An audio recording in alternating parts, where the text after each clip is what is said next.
পেক্ষণ, তুই কি করেছিস এটা? তুই সোফাতে হিসু করেছিস? দেখো, সোফাতে হিসু করেছে, আবার তার উপর একটা ফুল দিয়ে রেখেছে। ওর অমৃত সমান হিসু, তার মধ্যে ফুল। তুই সোফায় হিসু করেছিস বেকম? এ বেকম, কি রে, তুই সোফাতে হিসু করেছিস কেন? বাথরুম নেই? কি রে, বাথরুম নেই? তাকা আমার দিকে, তুই তাকা। বাথরুম কোথায়? সোফাটা হিসু করার জায়গা? হিসু করার জায়গা সোফাটা? হ্যাঁ, কি রে?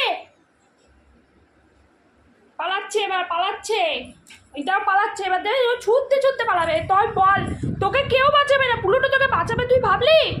হ্যাঁ, তুই সোফাতে হিসু করেছিস কেন? তুই আগে বল আমাকে। লেজটা নেড়ে কিছু হবে না, তুই আমাকে ভোলাতে আসবি না, একদম একদম ভোলাতে আসবি না।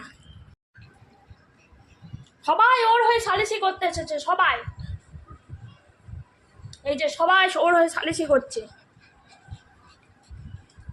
এই যে ওকে নিয়ে সব সালিশি হচ্ছে আমার কাছে, যাতে আমি ওদের না বকি। আর এটা এটা লেজ নেড়ে নেড়ে আমাকে ভোলাচ্ছে।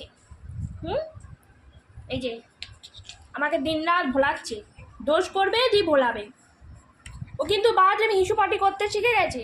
এটা কিন্তু পুরোটাই বদমাশি, বদমাশি ছাড়া আর কিচ্ছু না। মাকে একটু জ্বলাবো, হিসু পাটি করে একটু জ্বলাবো, মাকে একটু এগুলো সব কাচাবো, খাটাবো, এগুলোই ওর লক্ষ্য। এই এটা আমার হাত, সজনে ডাঁটা নয়, ছাড়।